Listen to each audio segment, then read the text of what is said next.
Hello guys! Good morning, good afternoon, good evening sa lahat ng makapanood sa aking vlog. Andito naman si Lakwat Sirong Bisaya guys. So, before anything else, I would like to say thank you sa lahat ng mga nanonood sa akin. So, ngayon guys, meron lang akong kukumentuhan yung dalawang tokmol. Tokmol tong dalawa na to. Si Jerry Baha pati si Anthony Taberna. Hoy, mga ugok, mga tokmol. Makinig kayo, ha? Makinig kayo. Tingnan nyo. Pakinggan natin, tingnan natin kung ano yung mga pinagsasabi nila. Kukumentuhan natin. Hindi naman talagang pigilin ng Pangulo yan eh. Oo. Yung arrest warrant na yan, ICC man yan o Interpol. Kaya lang, meron ka ba naman kang konsolasyon na pigilin yung arrest warrant, walang lubay ang mga Duterte, katitira sa'yo. Isa pa yun. Ba't ka naman gagawa ng mabuti sa isang taong araw-araw ay tinatawag kang bangag, Ayan. adik, diktador. Tapos pagpaplanuhan ka bang ipapatay? Paplanuhan ipapatay, tapos ipagtatanggol mo ba yan? Alam nyo, kayong dalawang mga tokmol kayo, yung issue kay BBM, hindi yan mawawala. Hindi yan mawawala as long as hindi siya magpa-drug test.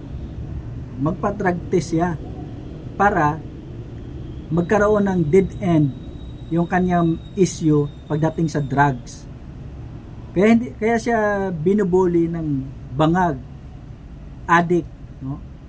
Kasi siya mismo ayaw niya magpa-drug test.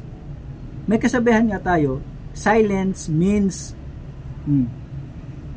yes, no? So meaning ina-accept niya na bangag talaga siya. Addict talaga siya. Ganon. Kaya hindi yan siya mawawala hanggat walang drug test na magaganap. At saka kayo nakakalapit sa kanya, sabihan nyo siya, no, na magpa-drug test na siya, magpa-hair follicle test na siya para magkaroon na ng closure yung issue sa kanya pagdating sa droga. No. So, hindi na siya tatawagin ngayon ng bangag. Hindi na siya ngayon tatawagin na addict. Pag malaman natin na negative siya sa mga substance ng mga illegal na drugs. Ganun lang yan. Huwag niyang sabihin nyo sa kanya, huwag niyang i-take as personal yung mga pambubuli sa kanya. Yung mga sinasabi ng mga taong bayan sa kanya. So, ibig sabihin ba, yung ginagawa niya ngayon kay PRRD, yung ginagawa niya kay Pastor Kibuloy, panghihiganti niya yon, panghihiganti niya sa mga sympathizer ni PRRD, kaya kinidnap nila si PRRD. Ganun ba yon? Don't take it personal, BBM. Don't take it personal.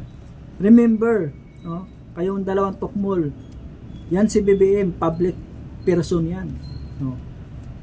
Politician yan siya. So, ibig sabihin, it's either positive or negative yung mga comment ng mga taong bayan sa kanya. Dapat i-accept niya yun. Accept niya yun. Huwag siya maging balat sibuyas. Ganun lang yan. So, meron siyang kakayahan na pigilan yung arrest warrant na binigay ng ICC kay PRRD. Totoo yun. Pero tingnan mo itong isiniwalat ng DILG Secretary. Pasinungalingan nyo ito. So, ikaw ho ba nagplano ng lahat ng ito? Hindi naman. It was a group effort. Secretary Teodoro was there. Secretary Anyong was there too. And the President and I. Kasi Team. So, the core team is the President, yourself, Secretary Anyong, Secretary Teodoro, and the President. kayo lang. Ano nyo i-debunk yan ngayon? mismo sa bibig ng DILG Secretary. Sila ang nagpaplano sa lahat. Di ba? Pinagplanuhan nila kung paano hulihin si PRRD. Oh? Kung pinagplanuhan nila kung paano dalhin sa ICC. Oh, di ba katraidoran 'yun? Diba? Anong klaseng gobyerno tayo meron, mga kababayan? Di ba? Anong klaseng gobyerno meron tayo? Puro mga katraidoran ang nasa isip. Puro politika ang nasa isip. Kasi gusto nilang manatili sa power.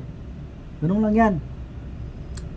Kaya kayong dalawa mga tukmol, kayong Anthony Taberna at saka Jerry Baha kayo. Huwag kayong kunwari kayo ang tama. Porket ba't nasa mainstream media kayo, kayo na ang tama sa lahat-lahat. Hindi. Kami mga ordinaryong mamamayan, meron kaming sariling pananaw sa mga nangyayari sa ating lipunan. Kaya wag nyong isumbat sa amin yung mga pambubuli namin dyan sa Pangulo ninyong bangag. Ganun lang yan eh.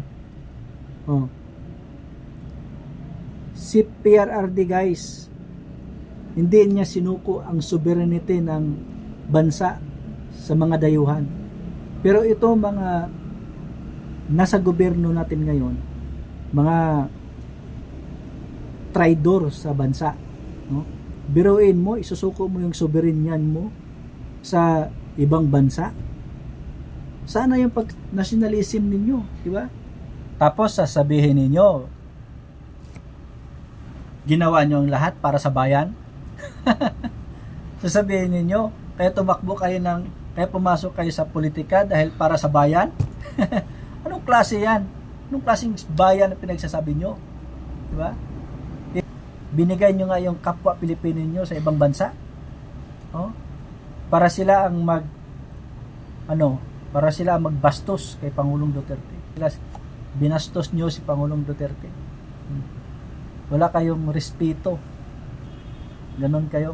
Pangulong Duterte ay siya ang tunay na leader, Hindi siya traidor. Hindi niya kayang habulin or ipakulong yung mga nagdaang government officials. Ganon ang ugali ni PRRD. Pero ikaw ngayon, Bongbong Marcos, wala kang project. Wala kang ipinakita na mga accomplishment. Diba? Yung mga promises mo, walang natupad kahit isa. Ang tangi mo lang ginawa is magpakulong sa mga taong pinagkautangan mo ng loob. Wala kang utang na loob, animal ka. Si Chris nag-text. So wag mo namang ipakulong si Nonay. Sabi ko, no Chris, I am not out to find faults. I just want to know the truth. And I am not saka nakakaawa. Wala akong habol ng tao, ipakulong ko yung mga dating official. I am not into the habit of sending to prison the guys on the other side of the political fence or whatever. I just want to give the Filipino the truth. So, yun lang guys. Maraming salamat. Thank you so much for watching.